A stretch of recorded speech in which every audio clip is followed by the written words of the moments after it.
નમસ્કાર. ફૂલછાપ ડિજિટોરિયલમાં સ્વાગત. ફૂલછાપનો audio visual editorial Phulchhab digitorial. Iran, Israel અને અમેરિકા વચ્ચેનું ભીષણ યુદ્ધ ભલે ચોક્કસ ક્ષેત્રમાં ચાલતું હોય, પરંતુ તેની અસરો વ્યાપક છે અને વૈશ્વિક છે. ઓઇલની તંગી, ક્રૂડના ભાવમાં ઉછાળો, શેર બજાર તો સાવ તહસ નહસ અને ભારત સહિતના દેશોમાં ગેસની અછત અથવા તો ગેસની પરિસ્થિતિ અંગે સતત સંશયો અને સતત થતા પ્રશ્નો. આની વચ્ચે આજે પેટ્રોલ ડીઝલની અછતની અફવા સતત ફેલાઈ એ ગુજરાત સુધી, આપણા રાજકોટ સુધી, સૌરાષ્ટ્ર સુધી પહોંચી અને પરિસ્થિતિ અત્યંત નિયંત્રણ બહાર જાય એ હદે આ અફવા ફેલાઈ હતી. તો સૌથી પહેલા ફૂલછાપ ડિજિટોરિયલના માધ્યમથી આજની તારીખે અત્યારે જે સ્થિતિ છે તે પ્રમાણે રાજ્ય સરકારે જે જાહેરાત કરી છે, કેન્દ્ર સરકારે કહ્યું છે, રાજ્યના નાયબ મુખ્યમંત્રી હર્ષ સંઘવીએ કહ્યું છે તે મુજબ રાજ્યમાં ક્યાંય પણ પેટ્રોલ કે ડીઝલની અછત નથી. લોકો અફવાઓમાં આવી ન જાય અને અફવાઓમાં આવીને પેટ્રોલ પંપ ઉપર પેટ્રોલ, ડીઝલ કે ગેસ માટે લાઈન ન લગાવે. અને એવી કોઈ પરિસ્થિતિ નથી કે આવતીકાલથી પેટ્રોલ ડીઝલ નહીં મળે કે અમુક દિવસો પછી નહીં મળે. આજની સ્થિતિએ ભારત પાસે પેટ્રોલ ડીઝલનો જથ્થો પર્યાપ્ત માત્રામાં છે. એટલે કોઈ રીતે, જેને આપણે હેવોક કહીએ, પેનિક કહીએ, હાંફળા ફાંફળા થઈને પેટ્રોલ પંપે દોડી જવાની જરૂર નથી. એવી પરિસ્થિતિ પણ ઊભી થઈ કે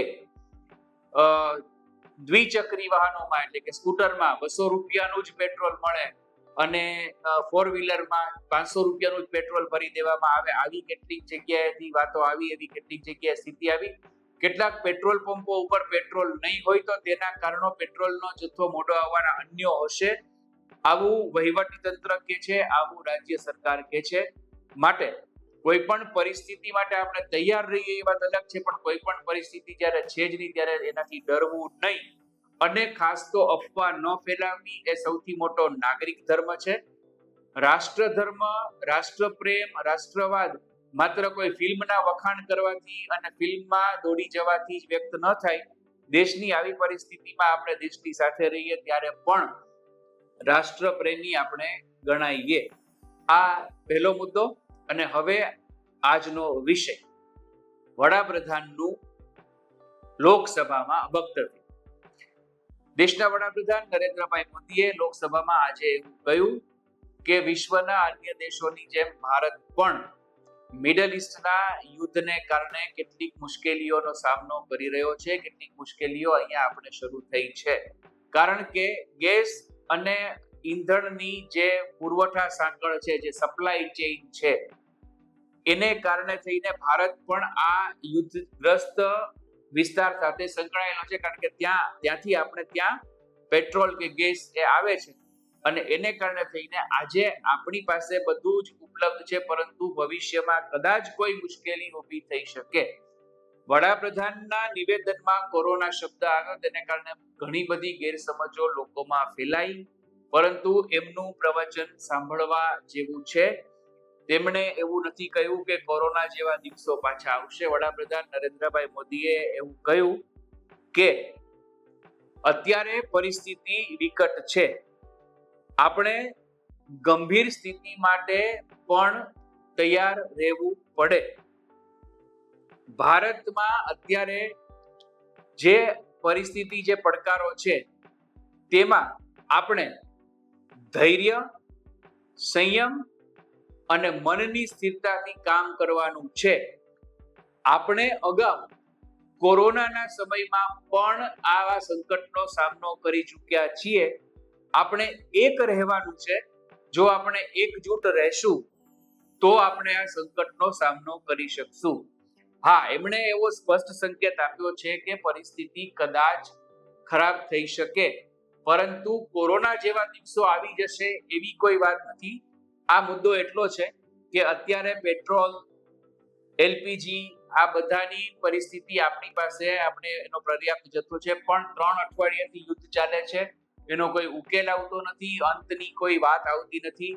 એટલે જે અસર ત્યાં થઈ છે, ગેસનો પુરવઠો, તેલનો પુરવઠો, એ ત્યાં જે બધી પરિસ્થિતિ થઈ છે, એ કદાચ યુદ્ધના સમાપન પછી પણ એની અસર વૈશ્વિક રીતે લાંબા ગાળા સુધી રહી શકે તેવું એમણે કહ્યું છે. અને તેને કારણે જો કોઈ સંકટ ઊભું થાય તો આપણે એનો સામનો કરવા તૈયાર રહેવું પડશે. એટલે વડાપ્રધાને જ્યારે લોકસભામાં આ વાત કરી હોય, એમણે કહ્યું કે અગાઉના દિવસોમાં, થોડા દિવસોથી આપણા વિદેશ મંત્રી અને પેટ્રોલિયમ મંત્રી સંસદને અથવા તો સંસદના માધ્યમથી લોકોને આ જાણકારી આપતા આવ્યા છે, પરંતુ આજે હું પોતે અહીંયા ઉપસ્થિત થયો છું. મુદ્દો બહુ જ અગત્યનો છે. એમણે એવું કહ્યું છે કે આ સંઘર્ષને કારણે વિશ્વભરમાં જે મુશ્કેલી ઊભી થઈ છે, મુશ્કેલ પરિસ્થિતિ ઊભી થઈ છે, એને કારણે થઈને એની અસરો લાંબા ગાળા સુધી રહેવાની શક્યતા છે, જેમ અગાઉ કહ્યું તેમ.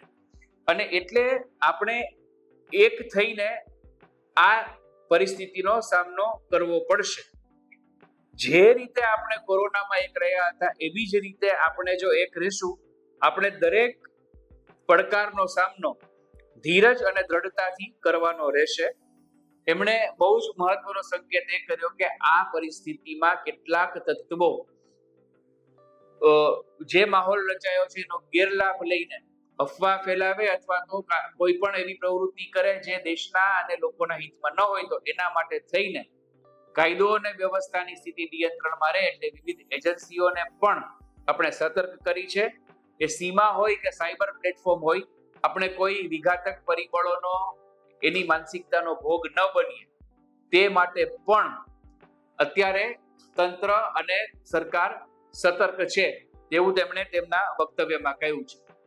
જે મુખ્ય વાત એમણે કહી એમાં એક તો એ છે કે ભારતની સામે યુદ્ધને કારણે જેટલી પણ પરિસ્થિતિ આવી છે, જે પડકારો આવ્યા છે, એ સમયે ભારતની સંસદ એવો સ્પષ્ટ સંદેશ આપે છે કે હવે તમામ પક્ષે જલ્દીથી જલ્દી આ તણાવ પૂર્ણ કરવો જોઈએ અને સમાધાનની દિશામાં આગળ વધવું જોઈએ.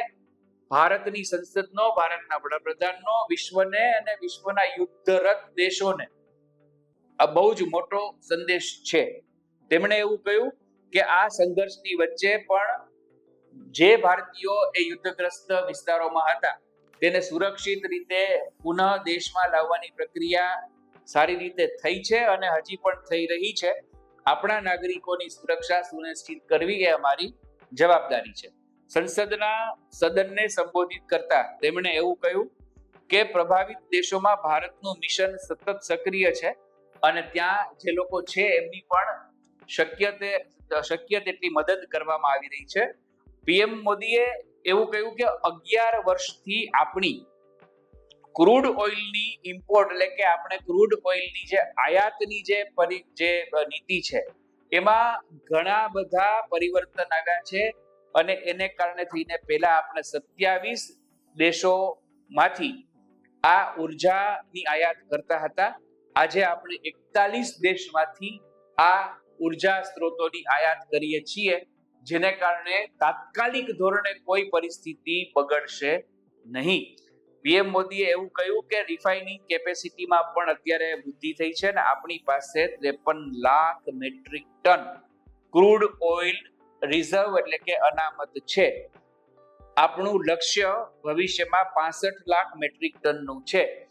આપણો એવો પ્રયાસ છે, એટલે કે ભારત સરકારનો એવો પ્રયાસ છે કે દરેક જરૂરી સામાન જે લઈને આવે છે એ જહાજ ભારતમાં સુરક્ષિત પહોંચે. તેમણે એમ કહ્યું કે અમે તમામ પક્ષ સાથે સંવાદ કરી રહ્યા છીએ.